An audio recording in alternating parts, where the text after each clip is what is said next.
Good evening guys. आज हम लोग पढ़ेंगे आईआर टेस्ट यानी कि insulation resistance test and polarity test. ठीक है, तो फर्स्टली पढ़ेंगे आईआर टेस्ट। आईआर टेस्ट मतलब इंसुलेशन रेजिस्टेंस टेस्ट। ठीक है, मतलब इंसुलेशन मतलब कोई भी ऐसा चीज़ जिससे करंट पास नहीं हो सकता है। जैसे किन किन चीज़ों से करंट पास नहीं होता है, बहुत चीज़ है ऐसा जिससे करंट पास नहीं होता है, लेकिन मेनली हम लोग किस चीज़ का बात कर रहे हैं। कोई भी जो केबल रहता है, कोई भी केबल रहता है, केबल के अंदर में है कंडक्टर रहता है। ठीक है, लेकिन ऊपर का पार्ट जो प्लास्टिक का होता है या फिर कुछ मतलब रबर जैसा होता है, वो क्या होता है? वो होता है आपका इंसुलेशन। ठीक है, ये इंसुलेशन क्या करता है, अंदर की जो करंट है वो बाहर में नहीं आने देता है। तो ये जो इंसुलेशन है ये हमेशा अच्छा कंडीशन में रहना चाहिए, नहीं तो क्या होगा, ये करंट बाहर आ जाएगा। ठीक है, तो बाहर ना आए इसलिए इसका अच्छा होना बहुत इंपॉर्टेंट है। इसलिए इसको टेस्ट करना पड़ता है, 6 महीने बाद हो, 1 साल बाद हो, ऐसा करके पीरियडिकली टेस्ट करना पड़ता है।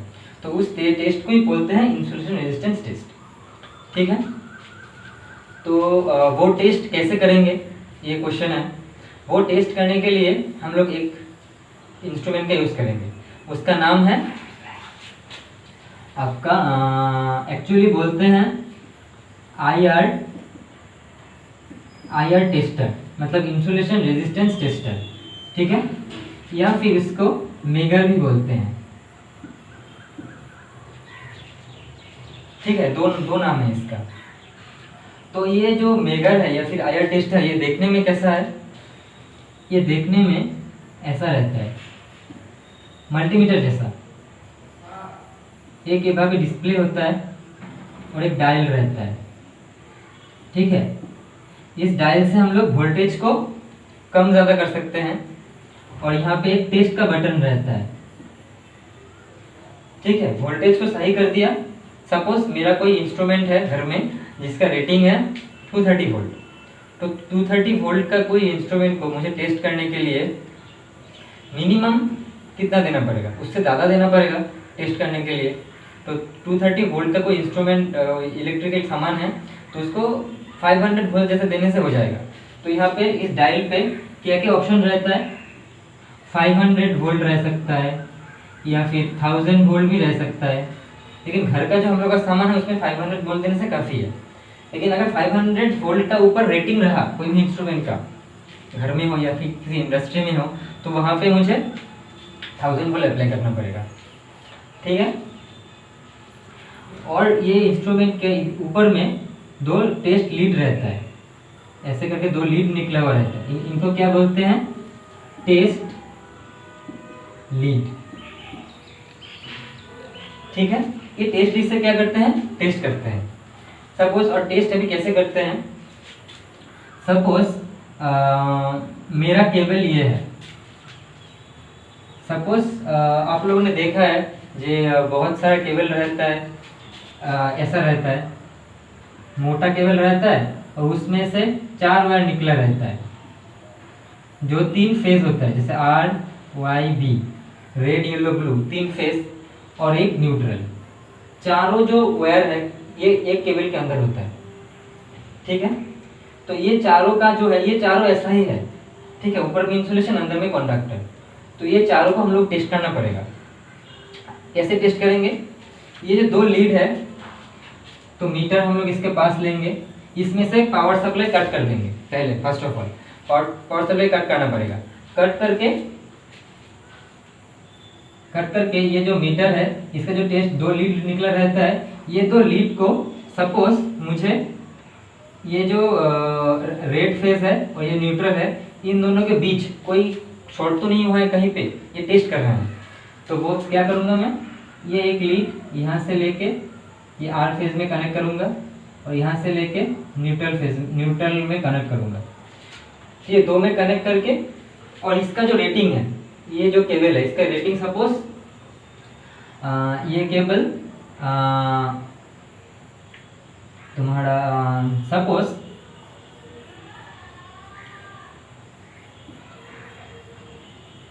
1100 वोल्ट तक ले सकता है।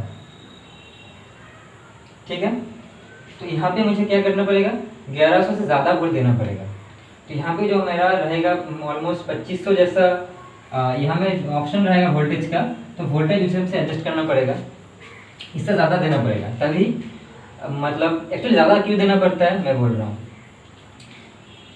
ये जो वायर है इसमें लिखा है 1100 वोल्ट, मतलब ये वायर 1100 वोल्ट तक ले सकता है, ठीक है। तो मैं जब टेस्ट करूँगा तो मुझे 1100 वोल्ट से अगर कम दिया मैं तो इसके इंसुलेशन टेस्ट ही नहीं होगा, इससे ज़्यादा देने से ही ये टेस्ट हो पाएगा, ठीक है। तो यहाँ पे जो 1100 वोल्ट अगर वायर है तो उससे तो ज़्यादा सपोज 1500 वोल्ट जैसा मैं दे दिया, ठीक है। तो देखिए मुझे अभी ये दो वायर तो अंदर में है ऐसा पूरा ऐसे मतलब पूरा उल्टा पुल्टा करके है, तो अंदर में अगर कहीं पे इन लोगों का जो ऊपर इंसुलेशन है वो अगर खराब होके अगर दो ऐसे शॉर्ट हो गया, तो सपोज शॉर्ट हो गया तो यहाँ पे कितना रीडिंग दिखाएगा, ये है आपका इंसुलेशन रेजिस्टेंस टेस्ट है, मतलब यहाँ पे तो रेजिस्टेंस दिखाएगा इन दोनों के बीच में कितना रेजिस्टेंस है। अगर कहीं पे शॉर्ट हुआ है तो यहाँ पे रेजिस्टेंस कितना आएगा, रेजिस्टेंस कितना आएगा ऑलमोस्ट 0 ओम आएगा। अगर कोई दो तार एक साथ लगा हुआ है तो वहाँ पे रेजिस्टेंस कहाँ है, अगर दो तार में कुछ गैप है तभी वहाँ पे रेजिस्टेंस रहेगा, ठीक है। तो लगा हुआ है तो 0 आएगा या फिर 0 पॉइंट समथिंग आ सकता है। लेकिन अगर ये अच्छा है, ये सब कुछ ऐसा नहीं है, अगर ये पूरा एकदम कोई खराब नहीं हुआ इंसुलेशन तो यहाँ पे कैसा रहेगा, तब यहाँ पे मिनिमम 1 ओम जैसा आना चाहिए, 1 मेगा ओम जैसा आना चाहिए, ठीक है। 1 मेगा ओम मतलब 1000 ओम, ठीक है। तब ये बोल सकते हैं कि ये इस वायर का इंसुलेशन ठीक है। तो ये हम लोगों ने क्या किया, आर और एन में किया, रेड और न्यूट्रल में। ऐसे ही हम लोग वाई मतलब येलो और न्यूट्रल, फिर ब्लू और न्यूट्रल, फिर आपका ये फेस में ले सकते हैं, आर और वाई के बीच में लगा के ले सकते हैं, ठीक है। आर और वाई, फिर बी और वाई, फिर आर और बी, मतलब रेड येलो के बीच में, ब्लू और येलो के बीच में, रेड और ब्लू के बीच में क्या क्या रेजिस्टेंस है वो मतलब देख सकते हैं, इंसुलेशन टेस्ट कर सकते हैं, ठीक है। तो ये ऐसे ही करते हैं, बहुत इजी है। और ये टेस्ट मतलब इंस्ट्रूमेंट या फिर कोई इक्विपमेंट अच्छा हो, खड़ा हो, टेस्ट करना ही पड़ता है कि कैसा कंडीशन में है वो देखने के लिए, ठीक है। तो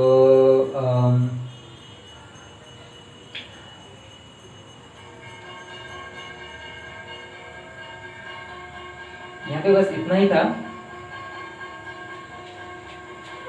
तो अभी हम लोग देखेंगे पोलैरिटी टेस्ट क्या होता है।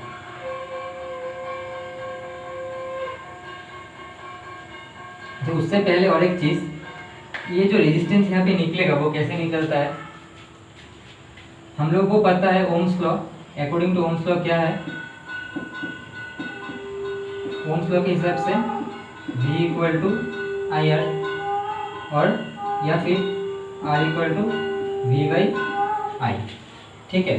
सपोज मैं इधर वोल्टेज अप्लाई कर रहा हूँ, मैं यहाँ पे वोल्टेज यहाँ से, ये जो मीटर है यहाँ से वोल्टेज मैं दे रहा हूँ, मतलब वोल्टेज अप्लाई कर रहा हूँ। तो वोल्टेज तो धीरे धीरे बढ़ रहा है, 500, 1000, 1500 ऐसा करके बढ़ रहा है वोल्टेज। तो अगर रेजिस्टेंस इसका अच्छा है तो क्या होगा, अगर दो केबल के बीच में रेजिस्टेंस अच्छा है तो करंट फ्लो नहीं होगा दोनों के बीच में, ठीक है। तो वोल्टेज तो बढ़ रहा है लेकिन करंट नहीं बढ़ रहा है क्योंकि रेजिस्टेंस अच्छा है।